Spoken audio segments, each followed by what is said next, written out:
بسم اللہ الرحمن الرحیم۔ جدید اردو نعت کا سفر نہایت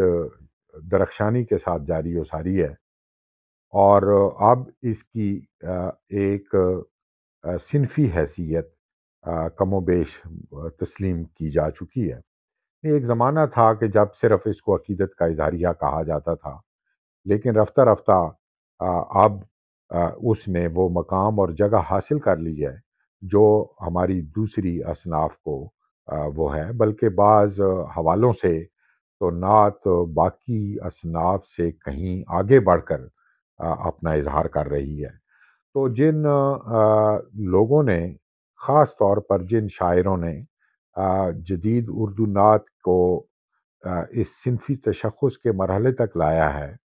ان کا ذکر اذکار بہت ضروری ہے، چونکہ نعت پر اب تحقیق و تنقید کا کام ہو رہا ہے۔ مختلف جامعات میں بھی مقالات لکھے جا رہے ہیں، اور مختلف رسائل میں بھی نعت کے جو اہم شعراء ہیں یا نعت کی تحریک کو جن شاعروں نے بہت سرگرمی کے ساتھ اپنی زندگی کا مشن اور مقصد بنایا، ان کا ذکر بہت ضروری ہے۔ تو میں یہ سمجھتا ہوں کہ عبدالعزیز خالد جدید اردو نعت کی ثروت میں ایک اضافہ کرنے والا شاعر، جنہوں نے، اگرچہ انہوں نے اردو ادب کی مختلف اصناف میں کلام کہا، وہ منظوم تمثیلیں ان کے ہاں بہت یعنی توانائی کے ساتھ ابھریں۔ پھر انہوں نے نظم کے مختلف تکنیکوں اور پیمانوں میں انہوں نے لکھا، غزل کے ساتھ بھی ان کی مناسبت اسی طرح کی ہے۔ اور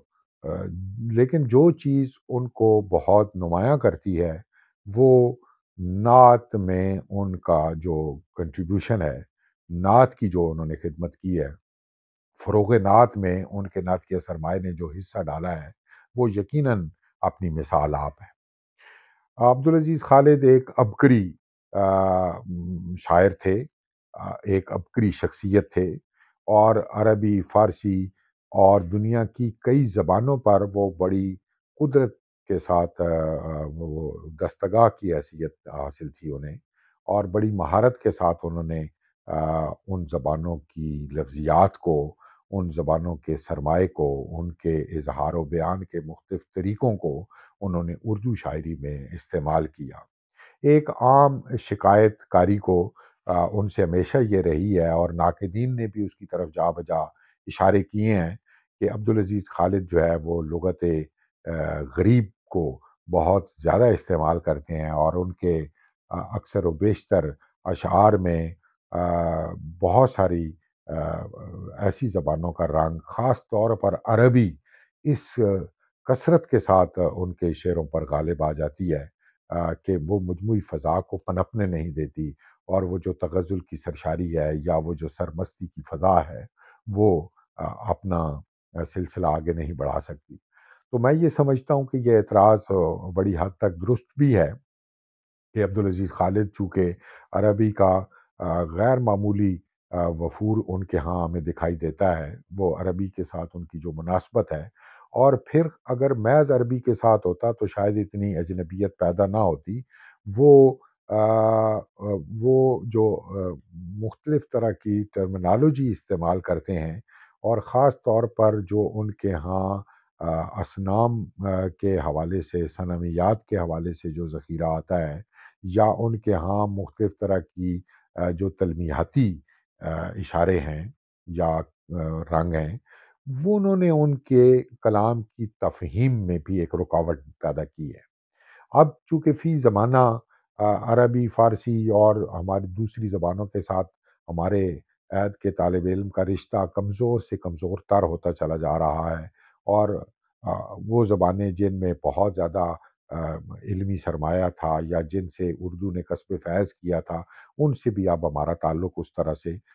باقی نہیں رہا، بحال نہیں رہ سکا، اور فارسی سے بھی اور عربی سے بھی ہم کٹ کر رہ گئے ہیں۔ ان حالات میں عبدالعزیز خالد کے کلام کو سمجھنا واقعتاً ایک مشکل کام ہے، جہاں قدم قدم پر ہمیں لغت کی دیکھنے کی ضرورت پڑتی ہے۔ ان کا کلام یعنی فکری اعتبار سے اس طرح کا مشکل نہیں ہے کہ کیونکہ اس میں کوئی فلاسفی یا اس طرح کی کوئی بہت گہری رمزیت موجود نہیں ہوتی۔ ان کے ہاں لغت بہت مشکل ہے، اور لغت کے استعمال پر جو ان کی قدرت ہے، اس نے اگرچہ ان کے کلام کو ایک عجیب نوع کی سرشاری تو عطا کی ہے، لیکن چونکہ عام طالب علم بلکہ اساتذہ بھی اس سے واقف نہیں ہوتے لفظوں کے مفاہیم سے، تو اس لیے وہ عبدالعزیز خالد کا شعر اس طرح سے سفر نہیں کر پایا۔ اس میں کوئی شک نہیں ہے کہ انہوں نے مشکل کے ساتھ ساتھ بعض بہت آسان نوع کے شعر بھی کہے ہیں، اور یہ اسلوب ان کے ہاں جیسے دو دریا چلتے ہمیں دکھائی دیتے ہیں۔ ایک وہ دریا ہے جس میں وہ بہت مشکل ہیں، چاہے وہ ہندی میں کہہ رہے ہوں، ہندی میں بھی ایسی لفظیات وہ تلاش کر کے لاتے ہیں، یا یہ شعوری جتن نہیں ہے، یہ وہ غیر شعوری بے شک ہو، لیکن وہ چونکہ طبعاً مشکل پسند ہیں یا ایسی لغت کی تلاش میں رہتے ہیں، تو وہ لاشعوری طور پر بھی ان کے شعر کا حصہ بن جاتی ہے۔ اور دوسرا وہ دریا ہے جو بہت سبک ہے، جو بہت سیل ہے اور بہت روانی کے ساتھ جو بہہ رہا ہے، اور اس میں زبان انتہائی سادہ اور انتہائی وہ سلیس ہو گئی ہے، اور اس میں بھی لطافت کے وہ تمام تر رنگ جو حقیقی شاعر کے ہاں ہمیں دکھائی دیتے ہیں، وہ عبدالعزیز خالد کے ہاں پوری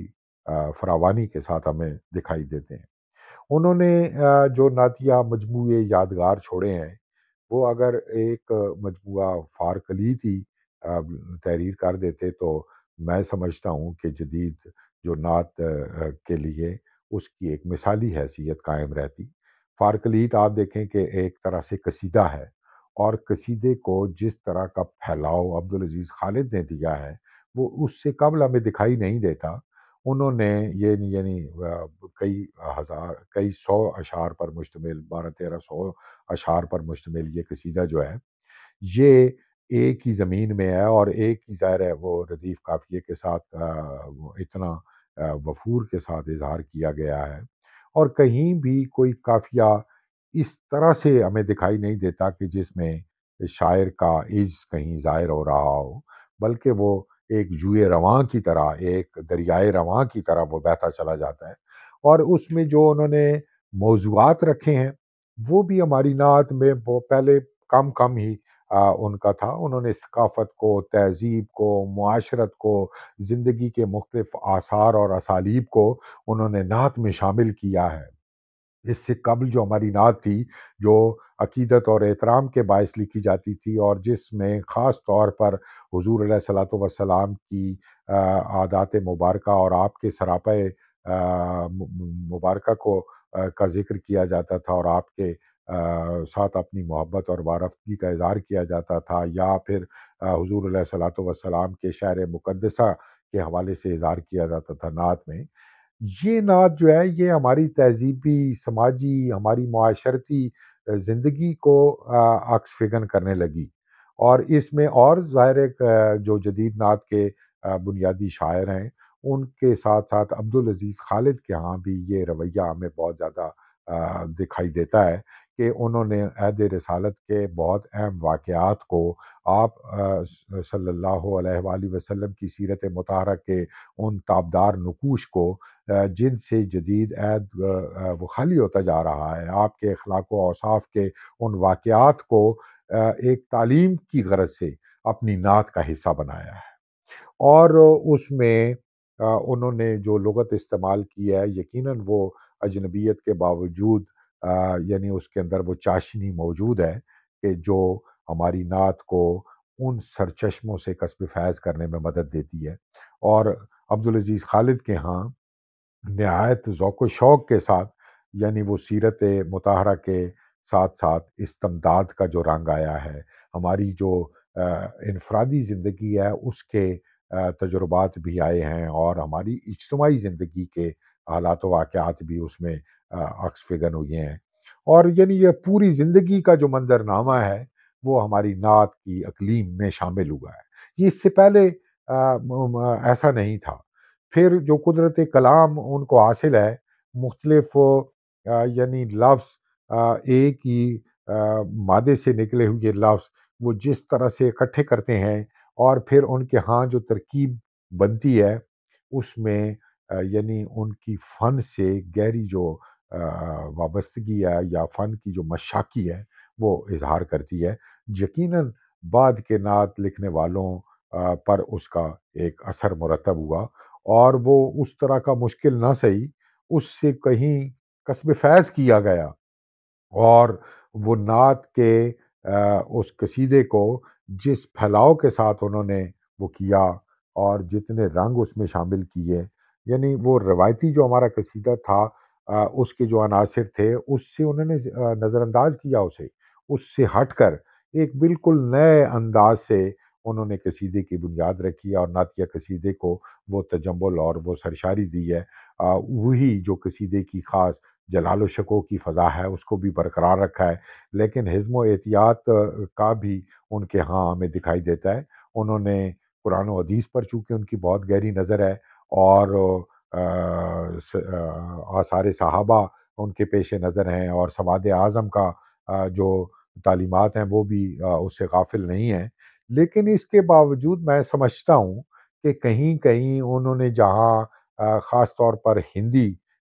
تراکیب کا لفظیات کا استعمال کیا ہے تو اس میں کوئی تھوڑی سی وہ ہمیں کمی دکھائی دیتی ہے کہ وہ لفظیات حضور علیہ الصلوۃ والسلام کی مد و ثناء کے لیے کسی طرح موزوں خیال نہیں کی جاتی اور اس پر گرفت بھی لوگوں نے کی ہے، جیسے آسی ضیائی رام پوری نے اور نعیم صدیقی نے اور کچھ اور اصحاب علم و فاضل نے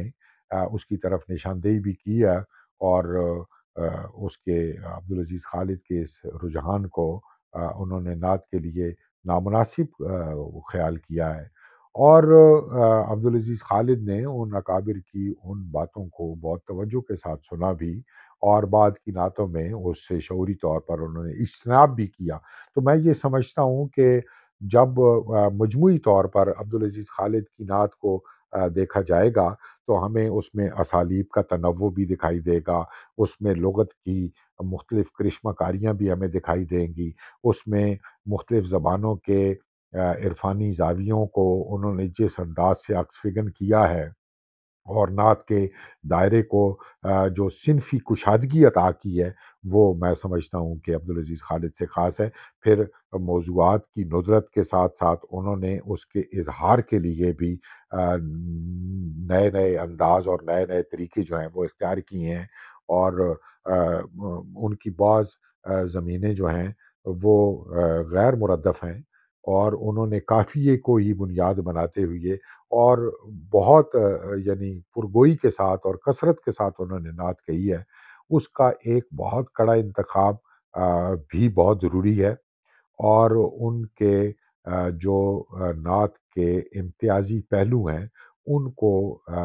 سامنے لانا بھی وقت کی ضرورت ہے، چونکہ یہ نعت کی تاریخیں مرتب ہو رہی ہیں اور نعت کے حوالے سے اب تحقیق و تنقید کا کام بہت فراوانی سے ہونے لگا ہے۔ تو میں یہ سمجھتا ہوں کہ جن اصحاب علم و فاضل نے، جن شاعروں نے، جن